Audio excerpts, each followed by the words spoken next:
Akhirnya case-nya itu ditutup.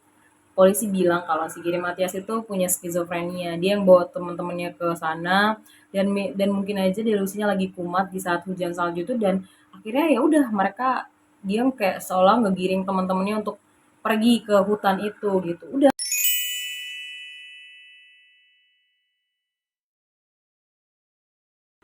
Oke, jadi buat kamu yang baru lihat aku pertama kali, jangan lupa di subscribe ya. Kamu like juga, kamu komen. Kalau misalkan kamu memang suka, kamu share juga boleh. Nah hari ini kita mau bahas apa? Hari ini aku mau ceritain sama kalian suatu tragedi atau peristiwa yang cukup menarik. Kenapa menurut aku menarik? Karena cerita ini tuh lebih banyak pertanyaan yang timbul dari kasus ini daripada jawaban-jawaban gitu. Pertanyaan tuh kayak, gimana kok mereka bisa ada di hutan atau di tempat yang seharusnya mereka nggak ke situ, arahnya juga berbedaan. Terus kan, orang yang ada di dalam korban ini ada 5 orang, terus kenapa yang ketemu cuma 4 dan satunya lagi nggak ketemu sampai sekarang gitu. Nah daripada berlama-lama langsung aja kita bahas, masuk ke kasusnya. Mau cerita kayak kasusnya The Boys from Yuba City. Jadi kasus ini tuh udah lama banget, beberapa dekade bahkan sampai sekarang tuh nggak terpecahkan dan kayak case close aja dengan apa ya, dengan hasil yang kurang memuaskan gitu ya. Jadi di Yuba City, California itu ada kelompok basket yang namanya itu Yuba County Five. Nah, jadi mereka itu adalah 5 orang yang isinya, yang anggotanya itu mereka itu punya kayak keterbelakangan mental gitu, tapi mereka tetap punya hobi dan juga favorit di bidang olahraga basket ya. Nah, aku akan bahas satu persatu ya mereka ini siapa-siapa aja. Yang pertama itu ada Ted Waihar. Nah, si Ted Waihar ini usianya itu ada 32 tahun. Keterbelakangan mentalnya dia itu adalah dia tuh punya kayak kecenderungan yang mengarah ke ateis. Salah sebut mama. Maksudnya autisme. Ya mohon maaf ya kalau misalkan aku salah sebut ataupun salah ngomong kayak eh, keterbelakangan mental atau gangguan mental. Kalau mungkin itu memang kasar, kalian boleh komen ya, koreksi aku ya. Soalnya kan gimana pun juga aku di sini masih pemula. Jadi mohon bimbingannya. Oke, kita lanjut aja deh. Jadi biar ke anggota yang berikutnya. Nah, next-nya itu ada Jake Madruga. Si Jake Madruga ini umurnya 30 tahun dan dia itu punya keterlambatan dalam pembelajaran. Mungkin kalau misalkan orang pada normalnya butuh waktu, misalkan ngapalin satu materi itu 30 menit, mungkin dia butuh 1 jam atau 1,5 jam atau bahkan lebih ya. Jadi mungkin apa ya, lamban gitu ya dia dalam menerima hal-hal atau informasi gitu. Terus habis itu ada Bill Starling. Nah, kalau Bill Starling ini dia usianya 29 tahun. Dia tuh punya, aku nggak tahu ya di kabar berita yang aku baca itu dia punya cacat intelektual dan cacat intelektual ini kayak gimana juga nggak begitu dijelasin banget di sini. Terus ada Jackie White, dia tuh 24 tahun. Nah, kalau misal menurut keterangan yang dari informasi yang aku dapat, dia tuh punya keterbelakangan mental dan juga punya apa ya, bahasa halusnya itu apa ya? Kayak punya dia tuh punya apa sih? Fisiknya tuh kurang sempurna gitulah di situ dikabarin. Nah, yang terakhir tuh ada Giri Matias. Nah, si Giri Matias inilah nanti yang menurut aku cukup aneh banget gitu. Karena sebelumnya itu Gary tuh punya latar belakang yang cukup bagus ternyata. Dia itu adalah seorang tentara tentara di Jerman Barat dan maksudnya kalau dia adalah seorang tentara berarti harusnya dia tuh nggak punya keterbelakangan mental baik atau baik mental ataupun fisik kan. Tapi di sini si Gary ini dia banyak mengonsumsi obat-obatan terlarang yang mengakibatkan dia itu jadi kena penyakit kok penyakit sih maksudnya? Aduh susah banget. Maksudnya dia akhirnya jadi kena skizofrenia yang bikin dia itu delusi tinggi, parah banget, sampai dia itu dirawat di rumah sakit jiwa dan karena, case-nya dia yang kayak gitu akhirnya, dia diberhentikan dari tentara itu dan udah, akhirnya dia pulang ke rumahnya dan tinggal sama orang tuanya dia. Jadi karena mereka 5 orang itu kan punya keterbelakangan mental ya masing-masing kan, atau punya background-backgroundnya masing-masing gitu, yang mengakibatkan mereka tuh memang tinggal sama orang tuanya mereka masing-masing. Tapi walaupun tinggal sama orang tuanya masing-masing, masih ada juga di antara mereka yang punya pekerjaan gitu. Contohnya kayak si Jake Madruga, walaupun dia punya keterbatasan, tapi dia tuh ternyata adalah seorang veteran tentara gitu. Dan bahkan dia tuh punya SIM loh, punya SIM dan dia punya mobil kesayangannya dia yaitu Mercury Montego ya. Montego tahun 1969 yang warnanya itu biru hijau keputihan gitu dan kata orang tuanya itu adalah mobil kesayangannya mereka. Kok mereka mobil kesayangannya dia. Nah, kan si lima pria tadi kan adalah klub basket dari Yuba County Five kan. Nah, mungkin aku juga nggak tahu detailnya gimana. Maybe si Yuba County Five ini dia punya apa sih pemain untuk yang khusus apa sih khusus yang punya ke bukan kelainan maksudnya mungkin punya tim khusus untuk orang-orang yang bermental khusus dan juga yang normal gitu ya. Nah, terus si apa Yuba County Five ini bikin sebuah pertandingan dan pertandingannya itu yang bikin si lima laki-laki itu merasa kayak wow, mereka excited banget dan pengen banget ikut pertandingan itu memenangkan karena hadiahnya itu adalah jalan-jalan ke Los Angeles selama 1 minggu.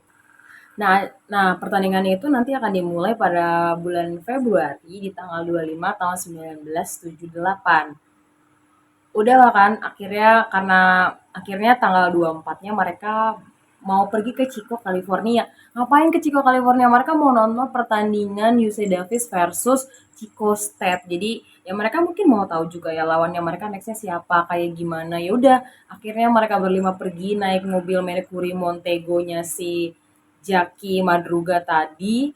Dia nyetir, dia bawa itu. Mereka dari rumah ke Chico itu sekitar sekitar 50 mil atau bener nggak aku? Iya 50 mil atau 80 kilometer per jam. 80 kilometer per jam itu jauh banget ya kayak dari Bekasi ke Bandung ada ya. Itu jauh banget kan ya. Tapi kayak udah malam atau mungkin pagi, orang tua mereka tuh ngerasa kayak kok anak-anaknya belum pulang nih, kok belum belum ada di rumah jam segini. Kan itu tanggal 24 malam kan dan artinya tanggal 25 itu mereka kan mau ada apa? Ada pertandingan dan orang tuanya tuh tahu kalau mereka tuh excited banget sama pertandingan ini. Tapi kenapa justru mereka belum pulang-pulang juga? Ya udah, berdasarkan dari situ akhirnya orang tuanya memutuskan untuk menghubungi kantor polisi untuk ngasih tahu kalau anak-anak mereka tuh belum pulang gitu. Nah udah kan, terus karena dengar laporan itu akhirnya polisi mencoba kayak menganalisis jalan pulang dari Chico, California itu ke rumahnya mereka kan. Tapi di situ tuh mereka nggak nemuin tanda-tanda kalau memang lima pemuda itu atau mobil Mercury Montego-nya si Jack Madruga itu lewat dari jalan yang semestinya gitu, nggak ada gitu kan. Dan akhirnya maybe si polisi mengumumkan kalau ada 5 pemuda yang hilang membawa mobil Mercury Montego dengan warna yang disebutkan itu. Terus hingga pada akhirnya si penyidik itu lapor kan ke polisi kalau dia menemukan ada mobil Mercury Montego yang sesuai dengan yang mereka cari terparkir di hutan nasional Plumas. Dan hutan nasional Plumas itu dari Chico ke California tuh bertolak belakang banget, bukan satu arah yang sejalur gitu. Dan si penjaga hutan tuh nggak khawatir. Dia nggak khawatir, dia ngelapor karena dia rasa ciri-ciri mobil itu adalah ciri-ciri yang mirip yang lagi dicari sama polisi gitu. Kenapa dia nggak khawatir? Karena pada saat itu suasana di hutan itu tuh lagi bersalju dan banyak orang-orang ataupun masyarakat yang memang main ski lintas alam di sana, naruh mobilnya aja gitu, naruh mobilnya di situ, parkir habis itu udah main ski gitu. Ya udah, dia nggak khawatir, tapi dia tetap laporan karena ya itu adalah mobil yang lagi dicari sama polisi. Dan setelah si polisi dengar laporannya mbak-mbak penjaga, aku nggak tahu mbak-mbak atau bapak-bapak sih ya, maksudnya pokoknya si penjaga hutan itu dan mereka langsung meluncur dan melihat kalau mobil itu beneran punya si Jack Madruga dong ternyata. Terus habis itu polisi langsung kabarin dong sama orang tuanya dia bener nih kalau misalkan yang di hutan nasional Plumas tuh benar punya anak-anak kalian gitu mobil si Jack Madruga dan orang tuanya bilang gini, hah gak mungkin karena mereka tuh nggak punya alasan buat ke sana gitu, buat ke hutan nasional Plumas tuh nggak ada alasan dan besok tuh adalah hari penting mereka gitu. Dan biar kalian tahu aja, hutan pelumas dari Ciko ataupun dari arah pulang mereka tuh bertolak belakang dan itu berseberangan. Dan kalau jarak tempuh dari Ciko ke sana itu sekitar 70 mil atau 112 kilometer per jam. Itu kan jauh banget ya. Dan kayak kok bisa gitu berseberangan gitu. Terus akhirnya polisi langsung ke lokasi tempat kejadian dong. Mereka lihat kan kayak eh, dari mobil sama kayak gambarannya mungkin mereka bisa tahu ya ini mobil tuh diapain aja gitu. Dan mereka menganalisis kalau si 5 laki-laki itu nggak berusaha buat narik atau ngedorong itu mobil keluar dari salju, enggak, kayak mereka ya udah gitu, tapi nggak ditemukan kunci ya saat itu. Dan waktu sambungan mobilnya mereka cobain, ternyata mobilnya bisa nyala, nggak ada kerusakan sama sekali. Waktu dicek tangki bensinnya juga, tangki bensinnya tuh bener-bener masih ada gitu, seperempatnya. Terus habis itu polisi penasaran lagi, dia lihatlah kolong mobilnya, dan kolong mobilnya tuh apa sih, bersih gitu loh, nggak ada lecet. Kalau misalkan arah daerah pegunungan itu kan jalannya berliku-liku kayak banyak gajlungan-gajlungan gitu ya. Pasti batu-batu kerikil. Nah, harusnya tuh ada goresan-goresan gitu kan. Tapi ini enggak. Dan polisi menyimpulkan berarti orang yang bawa mobil ini adalah orang yang memang udah tahu rutenya ke sana dan udah mahir gitu. Terus orang tuanya si Jack bilang, enggak, si Jack itu belum pernah ke sana. Dia belum pernah ke sana, dia nggak tahu rute ke arah hutan sana gitu. Dan dia berspekulasi kalau nggak mungkin kalau anaknya dia yang bawa mobil itu gitu. Udah dong kan ya, akhirnya polisi mencoba untuk melakukan pencarian gitu kan. Tapi saat itu karena lagi salju, jadi polisi tuh nggak bisa melakukan pencarian. Dan ya udah 2 hari mereka nggak melakukan pencarian, tapi mereka nyebarin kayak em, apa mungkin selebaran ya atau sosialisasi langsung sama masyarakat kalau ada 5 pria yang hilang. Ini ciri-cirinya kayak gini nih tuh. Ciri-cirinya kayak gini. Kalau kira-kira ada yang ketemu atau ada yang lihat boleh kabarin gitu ya. Dan atau tapi ya itulah ya. Tapi tidak ada hasil dari bulan Februari sampailah pada bulan Juni di mana salju-salju udah mencair dan yang menemukan mereka itu di sini bukan polisi ya. Ini adalah warga biasa yang ya di beberapa berita ada yang beda-beda ya, ada yang bilang sekelompok, ada yang bilang seorang gitu. Jadi pada intinya ada ya aku sih lebih lebih lebih pilih yang sekelompok orang ya. Jadi ada sekelompok orang lagi naik motor gitu, mereka itu ketemu sebuah kabin dan mereka lihat kabin itu tuh agak aneh gitu. Ada apa sih? Jadi kacanya tuh kayak dipecahin pakai batu gitu kan. Dan mungkin mereka lewat juga cium bau busuk ya dan mereka masuk, bukalah kabin itu dan for your information itu adalah kabin penjaga hutan gitu loh, kabin yang memang diperuntukkan untuk penjaga hutan. Pas dibuka pintunya dan ketemulah di situ ada Ted Weiher sudah meninggoy. Oh my god. Dia sudah meninggoy. Kalian bayangin dari Februari ke Juni dan baru ketemu di bulan Juni dan tubuhnya si Ted Weiher tuh diselimutin pakai badannya tuh diselimutin tapi kakinya tuh kayak membeku gitu, membeku, busuk, terus nggak ada sepatunya. Dan mereka coba cari sepatunya dan sepatunya tuh nggak ada di situ gitu. Tapi ada pemandangan yang aneh. Dia apa ya? Aneh banget sih sebenarnya karena gini, si waktu si jasadnya si Wahya ketemu, dia langsung dibawa dong ke dokter buat diautopsi, buat dicari tahu nih dia meninggoynya kenapa. Dan dokter mengatakan dia tuh meninggoy gara-gara pneumonia dan kelaparan. Berarti kalau pneumonia itu ini dong ya, apa sih? Kedinginan, sesak nafasnya gitu-gitu lah ya, dan kelaparan. Tapi yang jadi poin teranehnya adalah kalau dia beneran kelaparan, kabin itu tuh bener-bener penuh sama makanan. Dan kalau misalkan dikira-kira atau dikalkulasikan, makanan yang ada di kabin itu, kalau dimakan 5 orang itu cukup buat sampai 1 tahun. Tapi si Ted Wire enggak menyentuh sama sekali makanan itu. Dan lagi di sana tuh ada gas portable, ada kayu, bahkan ada jaket si penjaga hutan yang tebel banget gitu loh. Tapi kenapa dia bisa pneumonia? Itu kan suatu hal yang aneh banget kan. Terus habis itu, oh iya, aku lupa satu hal, aku kasih tahu Kak, posisi kabin sama mobil si Mary Montego yang terbengkalai itu tuh sekitar 31 kilometer. Itu aneh banget sih ya. Posisi bersalju dan mereka mengarungi 31 kilometer dari mobil ke kabin. Bukan mereka sih, satu orang itu ya. 31 kilometer tuh kayak dari Bekasi ke Tangerang itu jauh banget, jalan kaki, wow, gitu ya.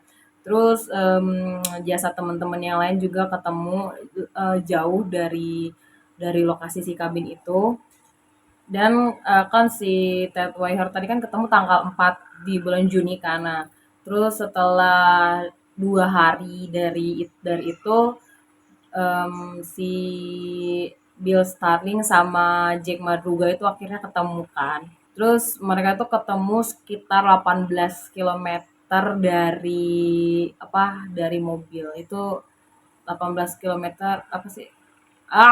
Pokoknya ini mobil arah utaranya 18 kilometer lah pokoknya gitu ya baru ketemu. Dan ayahnya si Bill itu kan beneran datang juga buat nyari tahu anaknya gitu. Dan ya iya dia melihat jasad anaknya di situ.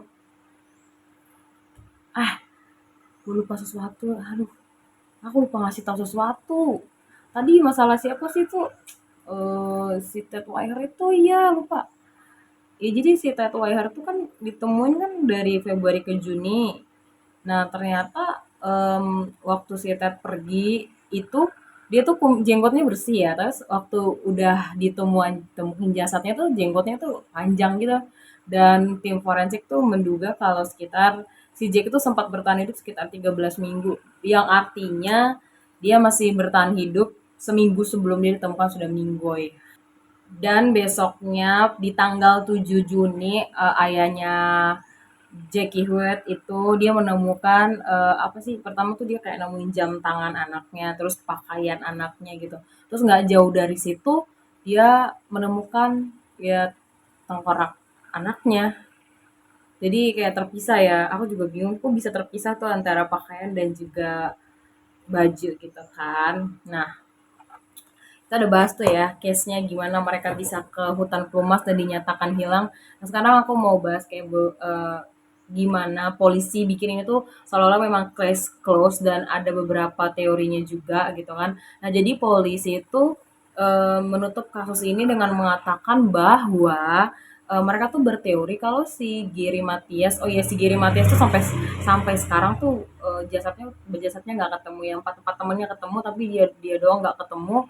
Bahkan sampai polisi pun ke masyarakat sekitar di hutan pelumas nasional tuh buat ngasih tahu sama mereka gitu, pernah lihat orang ini nggak? Bahkan dia ke rumah sakit terdekat dari situ, mereka bilang pernah nemu orang ini atau nemu jasad ini nggak. Dan nggak ada satupun rumah sakit atau masyarakat di sana yang tahu ataupun lihat si Giri itu gitu kan. Jadi sebentar kelipan, jadi si polisi tuh mengatakan sama orang tuanya kalau mereka itu, bisa sampai ke hutan Pulau Mas tuh ya karena si Giri Matias gitu. Kenapa? Karena si Giri Matias itu kan punya skizofrenia kan. Skizofrenia yang, dia juga punya tingkat delusi yang tinggi dan diperiksa di mobil itu si Matias tuh nggak bawa obatnya. Dan waktu itu si Matias maybe mereka bilang sama teman-temannya kayak, "Oh ya, gue punya temen loh dekat-dekat sini, ayo mampir yuk ke sana." Dan mereka mampir ke arah hutan nasional Pumas itu dan tersesat. Gitu sih kalau hipotesisnya polisi ya, dan tersesat. Ya udah tuh. Dan polisi mencoba untuk memvalidasi apa hipotesisnya mereka, mencoba menghubungi nomor teman-temannya si Giri Matias, dan mereka tuh ngaku orang-orang yang ada di sana tuh kayak, oh Giri Matias tuh udah lama banget loh nggak ngubungin kami, bahkan udah 1 tahun kami lost contact sama dia gitu kan. Dan oh, polisi bingung dong dan polisi menganggap kalau masalahnya udah selesai gitu. Tapi yang namanya keluarga kan merasakan hal-hal yang jangan kayak gitu, mereka nggak terima gitu aja dong. Keluarga tuh selalu bilang kayak, aku nggak percaya kalau kasus ini tuh si Gary dan itu nggak ada bukti yang konkret juga, jasadnya juga bahkan nggak ditemukan sampai sekarang. Mereka tuh percaya kalau anak-anak mereka tuh ada yang ngancem. Dan kabin itu kenapa si Ted Weiher itu nggak nyalain kompor ataupun melakukan pergerakan karena dia tuh takut ketahuan. Jadi ya udah dia bersembunyi aja di situ. Itu kata orang tuanya. Tapi ya udah kasusnya gitu aja. Nggak nggak pernah dibuka lagi dan orang tuanya mereka cuma bisa berdoa aja biar anak-anaknya tenang di alam sana gitu. Dan si Giri kita nggak pernah tahu dia di mana sampai saat ini, belum ada kabar terbarunya. Tapi kalau misalkan kalian punya kabar terupdate-nya atau kalian bisa akses portal berita yang mungkin aku nggak bisa akses, kalian boleh komen juga ya. Oke, sampai di sini dulu videonya. See you guys. Terima kasih kalau ada kritik dan sarannya boleh komen ya. Thank you.